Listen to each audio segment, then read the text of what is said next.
Welcome to this GCSE Welsh Bacc student support screencast for the individual project. This video focuses on writing your conclusion.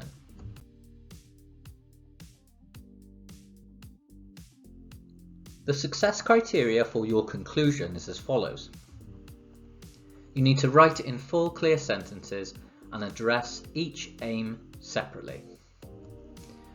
You need to summarise and reflect personally on your findings from aim 1, which is your primary research, your findings from your questionnaire. You need to summarise and reflect personally on your findings from aim 2, which is all of your secondary research. Remember, that is research that has been done on the internet and is research that's not been completed by yourself. And then finally, address your project question title directly. The conclusion word count guidance is as follows. It's important to remember that with a word count, the quality of writing and the content of writing needs to match up with the word count. So for an A star and an A, the guidance is 300 to 400 words for your conclusion. Certainly for the star, you should be aiming towards the top of that word count. For a B, 200 to 300 words. To a C, 150 to 200 words approximately, and then finally for a pass, 100 words minimum.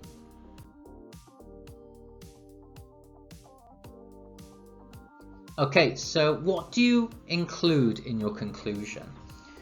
The first part of your conclusion is to address aim 1 and what were the main, most interesting findings from your primary research. So from your questionnaire, what were the most interesting results that you came across? You need to explain why they were interesting or why they were shocking, but that's what you need to do for the first part. Then you need to look at what findings shocked or surprised you, or did they match your predictions or expectations? So this is you reflecting on your questionnaire, your primary research findings, and addressing whether they met your expectations, your predictions, or did not.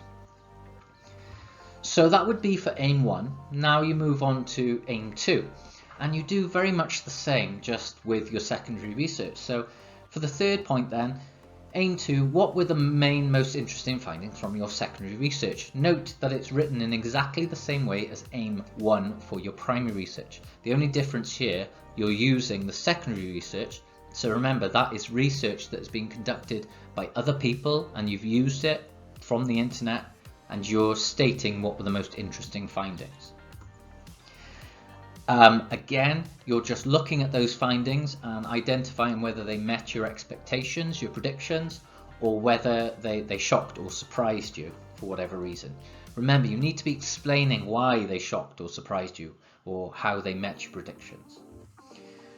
The final part of your conclusion then is to address or answer your project title, but personally. So here you don't need to be necessarily taking a neutral standpoint, just looking at the evidence. You here are given the opportunity to speak personally about the findings.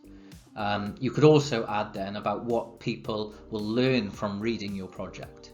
You know, what didn't they understand about your title before and what would they understand about your title now?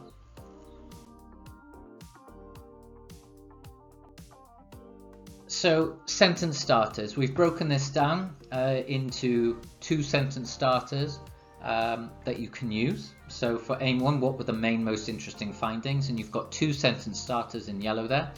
When analysing my primary research, the most significant finding was, and then you insert your interesting findings. If you want to add to that, then you can do something very similar to the second sentence starter there. Another notable result was, and then you insert that analysis there. When you're looking at the predictions, whether it matched your predictions, your expectations, or whether you were shocked by the outcomes, you've got a number of sentence starters there that you can use. Very simple. I was shocked by, and you state what element of your primary research that you were shocked by. I had predicted that, and that's when you might bring in your predictions. Remember that you made predictions in your introduction, so if you've forgotten what your predictions were, just look back to your introduction and use the information that's there. So now you move on to the primary research, and again, very similar. The only difference now, you're talking about your secondary research. So you can see the 2 sentence starters there. When analysing my secondary research, the most significant finding was, and then you insert your secondary research most interesting findings. And if you want to add to that then something similar to another interesting finding was, and again insert your findings. Then you're doing the prediction and what shocked you, same sentence starters as was used for aim 1. And then I guess finally answering the question directly. So this is the question that you have at the start of your project and you need to address it directly. Now don't worry if you feel at the end of your project that you haven't answered the question. That is the process of a project like this. What you need to do though is address it directly, and if you find that your research has disproven what you predicted, that's just as valuable as proving what you predicted. So don't worry if your conclusion doesn't match up or answer the question, but you do need to address it directly. We added the second part with what your project shows. Okay, what will someone learn once they read your project? What does your project offer the reader? Is it another view on a certain subject? Does it reinforce a certain idea that was already out there, but it proves it again, it makes it stronger? I hope that's been useful for your conclusion and how to structure it. Thanks for watching.